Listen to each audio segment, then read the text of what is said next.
Hello everyone and welcome to your own channel Keshav Jha kings lab.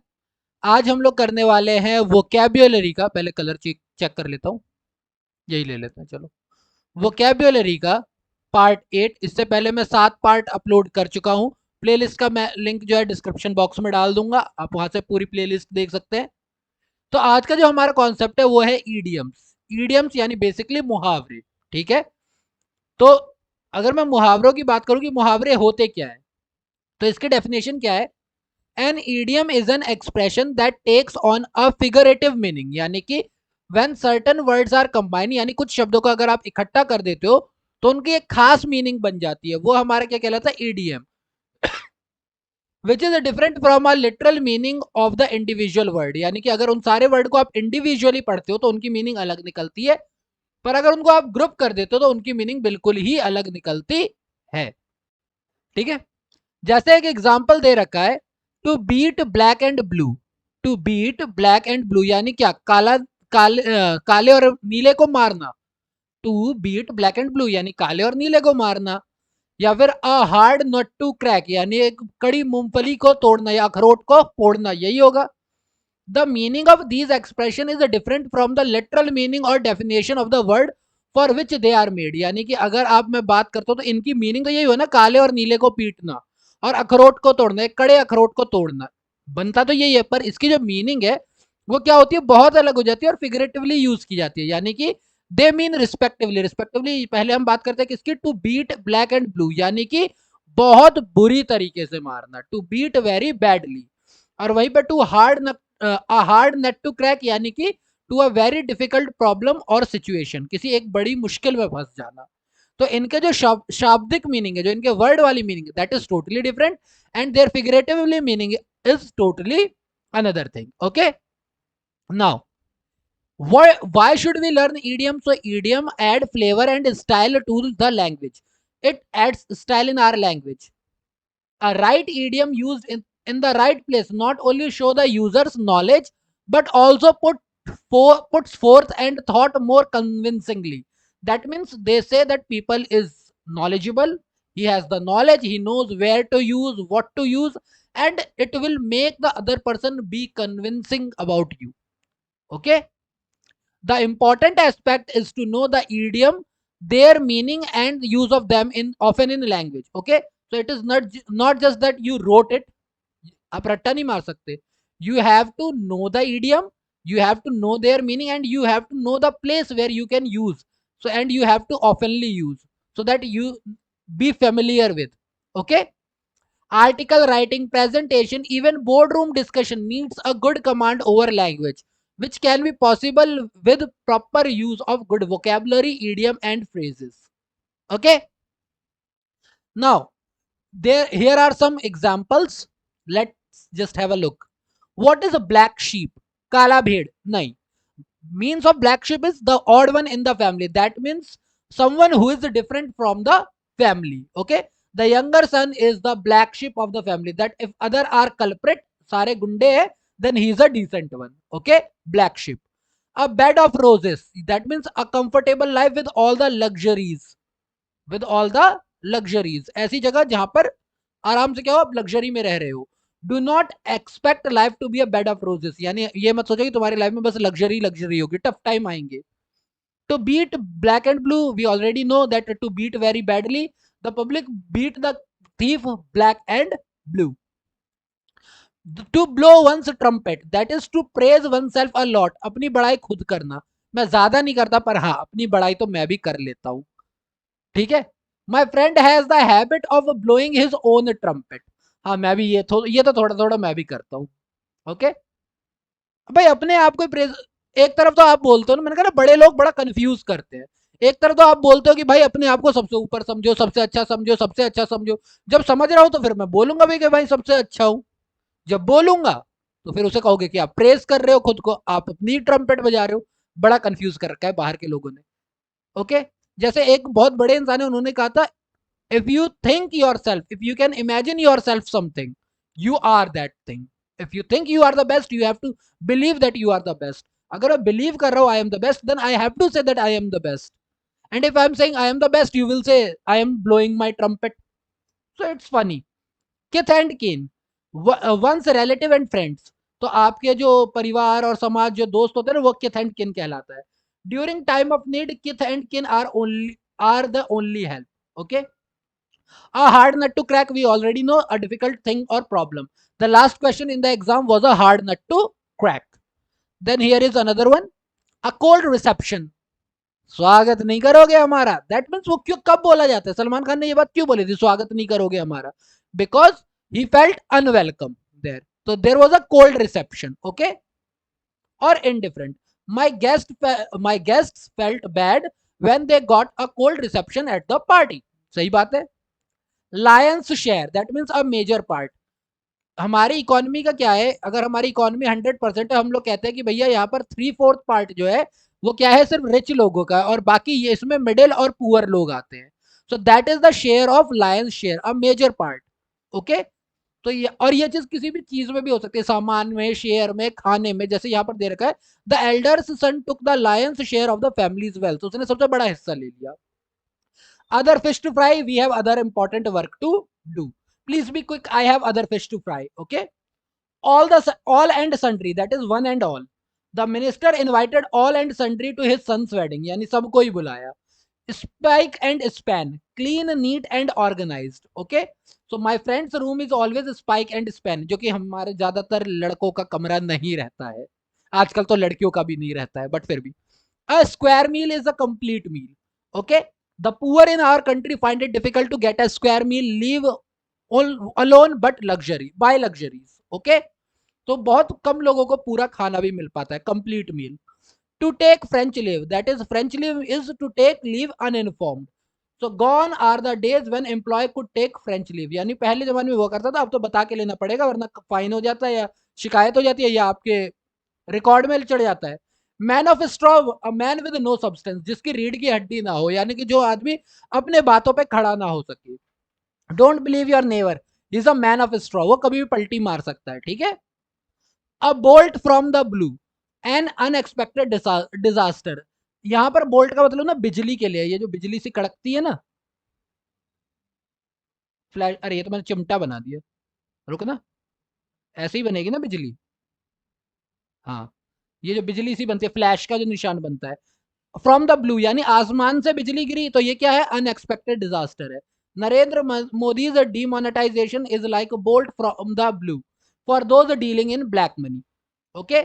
A fair weather friend, यानी एक ऐसा friend जो सिर्फ आपके अच्छे में ही आएगा, बुरे में वो आपके साथ नहीं आएगा. A friend good only in good times. I have only one true friend and rest are all fair weathers friend. Okay. Beat around the bush, इधर उधर की बातें करना, सिंपल सी. Digress from the main topic, ये ज्यादातर होता है जब आप लोग आर्टिकल राइटिंग लिखते हो ना, तो आप लोग ये काम बहुत करते हो. You just beat around the bush. The manager does not want his team members to beat around the bush, he wants result. की मेन बात करो ना, टॉपिक की बात करो. The ball is in your court, यानी this is your time now, it's your decision, it's your chance. Okay. Your chance. Someone else to turn to make a move. Okay. जैसे कि दो लोगों में कंपटीशन हो रहा है, एक ने अपनी चाल चल दी, तो the ball is in your court. I told my boss that if he doesn't pay me more money I will leave. Now the ball is in his court, कि भैया वो कह दे जा निकल ले, या फिर बढ़ा दूंगा, टेंशन की ले रहा है. Whole 9 yards, all of it, everything that is possible. हालांकि ये तो एक मूवी भी है, होल 9 यार्ड, हॉलीवुड की.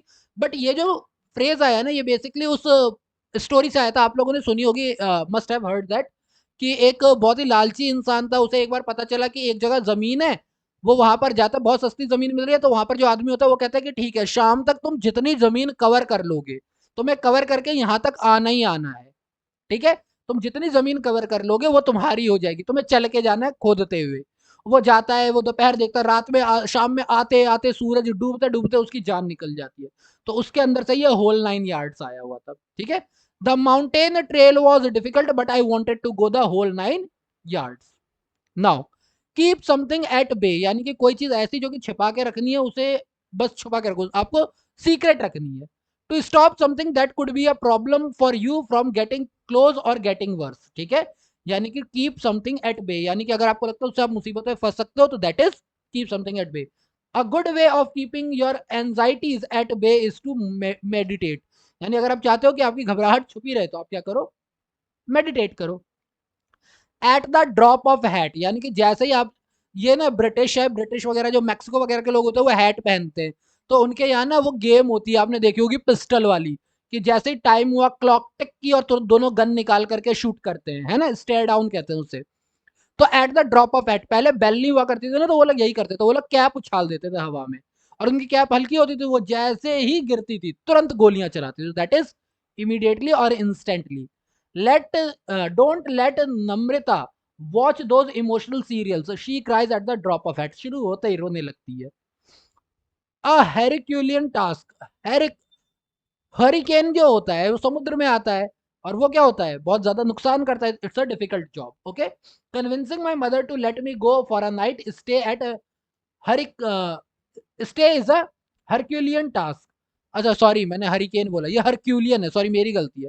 हरक्यूलियन ये जो है ना, हमने अगर आपने ग्रीक गॉड्स के बारे में पढ़ा हो तो ज्यूस का एक बेटा था हरक्यूलिस, जिसके ऊपर ड्वेन द रॉक जॉनसन की एक मूवी भी है, ठीक है, और इवन आर्नोल्ड शॉर्जनेगर की भी है, Hercules in the city something like this.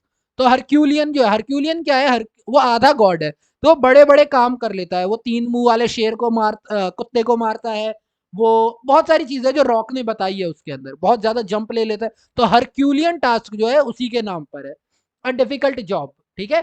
तो मेरी मम्मी को कहना कि यार मम्मी मैं बाहर रहूंगा आज पूरी रात, ये एक हरक्यूलियन टास्क है।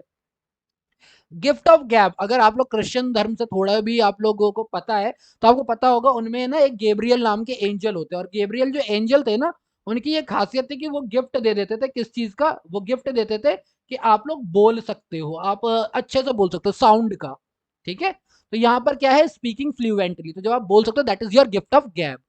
ओके, गेब्रियल के लिए ये, our English teacher definitely has the gift of gab, the listeners are in awe of his speech. So of course if I am speaking, मैं भी थोड़ी बड़ाई कर लेता हूँ यहाँ पे, that I have not a huge gift but a small gift of gab. Okay, I hope आपको ये सारा समझ में आ गया होगा, क्योंकि मैंने बताया है तो इजीली हो गया होगा क्लियर कि किसका क्या मीनिंग था। Okay, so now we have the practice exercise. Okay, so identify the idiom in the given sentence and determine the meaning from the context. Okay, so what you have to do, you have to understand the meaning from the context and you have to find the idiom. Okay, so I know that the fight they had yesterday seemed serious, but that's just the tip of the iceberg. तो tip of the iceberg ये तो हमने भी कई बार सुना हुआ है कि भाई कोई बहुत बड़ी चीज है उसका छोटा सा नमूना, so that's tip of the iceberg. I called in sick all week before the summer vacation, but now I have to face the music. That is, I have to face my responsibility. I have to face my things. Okay, so, not I have to. I have to not is the part. Face of music. Face the music. Okay. Tara jumped on the bandwagon. Jumped on the bandwagon. यही नाम अलग से समझ में आ रहा है. And got her ear pierced. After all of her classmate pierced their ears. तो jumped on the band wagon का मतलब होता है, ये जो एक ईडियम है ना, इसका मतलब ये है, पहले जमाने में ना अमेरिका वगैरह में काफी ज्यादा एक कल्चर था कि जब वहाँ के बच्चे जो होते थे वो ग्रेजुएट हो जाते थे, तो वो लोग क्या करते थे, अपने आप को एक्सप्लोर करने के लिए निकलते थे, तो वह ना म्यूजिकल बैंड वगैरह नहीं होते थे, जो रॉक कॉन्सर्ट ग्रुप वगैरह होते थे, उनके साथ क्या होता था, एक गाड़ी होती थी जिसे वो वैगन कहते थे, बैंड वैगन। तो jumped on the band wagon यानी कि बस इनके साथ चलो, यूं ही चल रहा ही वाला हिसाब किताब, कि थोड़ा एक्सप्लोर करके देखते, तो ये वहां से आया हुआ है, ठीक है। पर यहाँ पर इसका मतलब क्या है कि बस उसने डिसीजन ले लिया, एकदम से डिसीजन ले लिया कि अब तो मुझे कान में अपना ईयर रिंग के लिए जगह चाहिए, मेरे को छेद करना है कान के अंदर, तो मेरे, क्योंकि मेरे सारे क्लासमेट्स ने कर रखा है। Okay, that's what it means. Now fourth, Tommy's mother didn't even lecture him after he came home late again, it was like beating a dead horse, यानी कि इस बार तो टॉमी की मम्मी ने कुछ भी बोला ही नहीं, वो ढीठ हो चुका है, बीटिंग अ डेड हॉर्स, अब मरे हुए घोड़े को कितना भी मार लो क्या ही असर होगा उसके ऊपर, तो ढीठ हो चुका है हमारा Tommy. When Mrs. Banerjee told the student that she was going to share the answer, they were all ears, ये तो हमने पहले भी पढ़ा हुआ है, all ears वाला, they were all ears, ये हमने phrases के अंदर पढ़ा हुआ था, है ना। तो they were all ears इसका मतलब ही क्या है कि हाँ हम पूरी तरह से सुनने को तैयार हैं। Now while the boss was away, जब बॉस वहां नहीं था, the two worker decided to shoot the breeze over a cup of tea. Shoot the breeze over a cup of tea. ठीक है, तो इसका कप ऑफ टी बोल रहा हूँ, sorry, a cup of coffee, देख के भी गलत बोल रहा हूँ।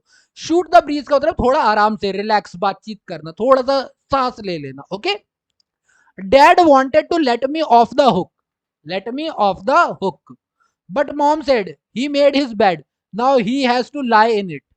ठीक है, यानी कि डैड चाहते थे कि इस चीज को टाल दिया जाए, late me off the hook, यानी किसी ने किसी बात पे आपको पकड़ रखा है, तो डैड चाहते थे कि इसको यहां से निकाले, पर मम्मी ने कहा ना, बिस्तर तूने किया, अब सोएगा भी तू ही, सिंपल सी बात है, तेरी गलती है, तुझे ही देखना है। तो let me off the hook का मतलब ये होता है कि वहां से निकालना। Okay, you knew there were no answer to this problem, yet you sent me on a wild goose chase, you sent me on a wild goose chase.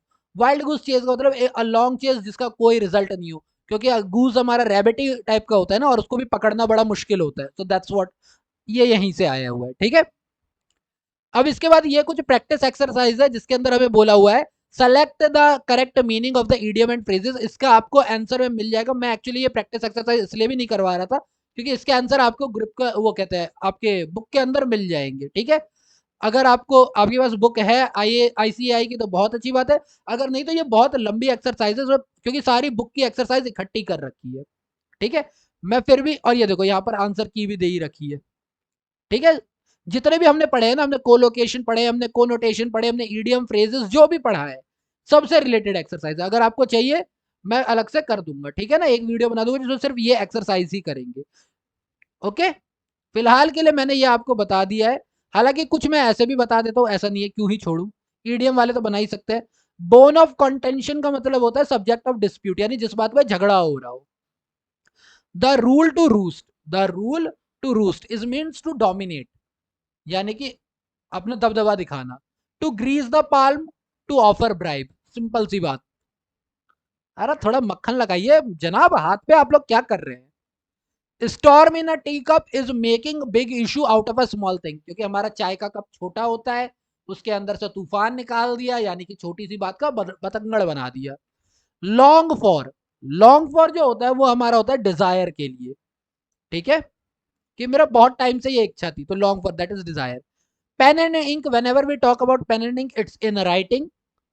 Take after, हमने ये फ्रेजेस में पढ़ा था, इसका मतलब होता है जब आप फैमिली की तरह में किसी की तरह दिखते हो, तो दैट इज रिजेंबल।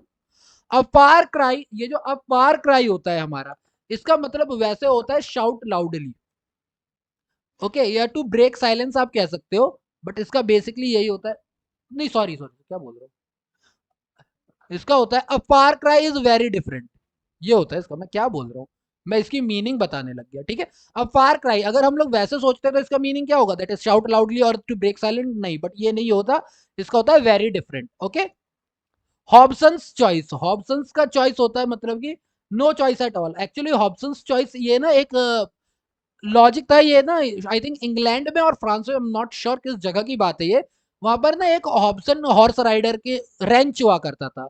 तो उस रेंच की एक चीज हुआ करती थी कि उस रेंच की एक खासियत थी कि उसका जो मालिक था हॉब्सन, उसने क्या कहा हुआ था कि भाई जो घोड़ा सबसे आगे होगा, ये रेंच है ना, रेंच में आप आते हो घुड़सवारी के लिए चुनने के लिए, हर में एक घोड़ा चुन रखा हुआ है, वो कहता था कि भैया जब तुम आओगे तो जो घोड़ा सबसे आगे होगा तुम्हें वही मिलेगा, ये उसकी शर्त थी। तो क्या होता था, वो सबसे अच्छा घोड़ा पीछे रखता था और सबसे बेकार वाले घोड़ों को आगे रखता था, रेंज लगा के, पहले सबसे बेकार, फिर उससे अच्छे, फिर उससे अच्छे, फिर उससे अच्छे, फिर उससे अच्छे। अब जैसे ही आप कमरे में घूमे, जो पहला घोड़ा बचा हुआ है वही आपको मिलता था। तो हॉब्सन्स चॉइस यानी कि नो चॉइस एट ऑल, आपकी तो कोई चॉइस है ही नहीं, आप घुसोगे आपके पास जो होगा वही मिलेगा। Okay, then in pink of health यानी बेस्ट ऑफ हेल्थ, इसका मतलब होता है सीधा सीधा बेस्ट ऑफ हेल्थ। ठीक है, तो ये मैंने ईडीएम वगैरह वाले करवा दिए, बाकी आपको मिल जाएंगे, अगर नहीं है तो मेरे को बता देना, मैं अलग से करवा दूंगा। ये ईडीएम एंड फ्रेजेस का था, मैंने करवा दिया।